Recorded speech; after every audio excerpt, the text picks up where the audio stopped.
sandbags has been something that I've been really enjoying in my workouts for over a year now. I love throwing them in there. It adds a nice little fun change, and it keeps me moving and it keeps fitness super fun. I'm gonna show you guys how to properly fill up a brute force sandbag based off of experience, because I've done everything from play sand, I've done the rice, I've done just gravel, all different kinds of ways to figure out what the best way is for long-term sustainability.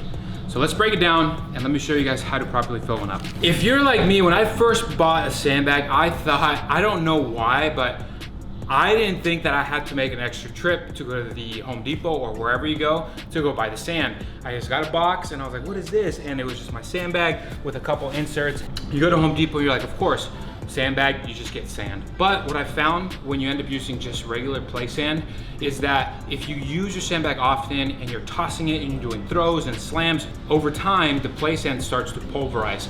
You hit it, you see all that dust that just flew up.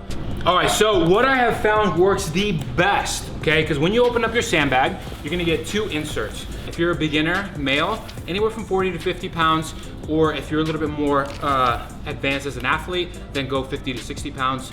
For females, I think somewhere in the 20 to 30 pound range, but if you're a little bit more advanced, then go from 30 to up to 40 pounds, I think is plenty. 1, you're gonna use pea gravel. Now, they sell pea gravel at Home Depot, so a lot of times these bags are wet.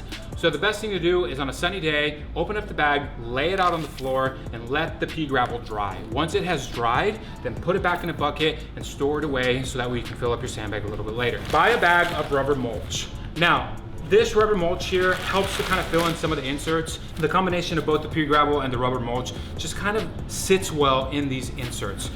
I recommend starting off by filling up. If you're a beginner and you're going to 20 pound range, do fill up the bigger bag. You only need 1, okay? So do, I would say, like 1/3 of rubber mulch and the rest pea gravel, and just bring out a scale and start weighing it so that way it gets to that perfect spot. There's a line here that you guys should fill it to. Very important that you guys pay attention to this, because if you go over that red line over the course of using it, it'll be easy to kind of bust through this.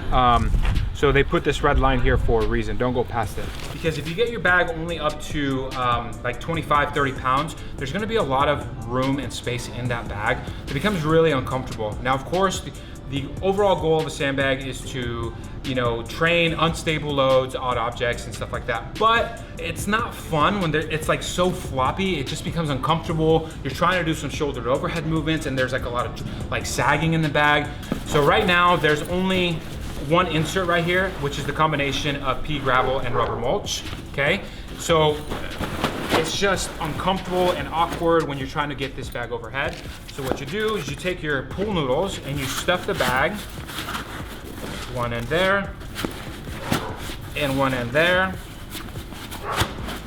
And then from there, just zip it up, and you are good to go. As you guys can see, you're still getting the purposes of training with the odd object. It still shifts around. There's no rep that's gonna be the same, but it adds that extra filler needed as opposed to trying to add more weight. This is the perfect solution for the lighter weights when it comes to a sandbag. This one here is 35 to 40 pounds, and notice it has the pool noodles, so it kind of adds that extra filler. Now this bag right here is the sandbag that I train with. Now this one, I ended up using both inserts with a combination of rubber mulch and pea gravel, and notice it works perfectly. I don't need to add the pool noodles. It's just filled out more, and it makes it easier to train with.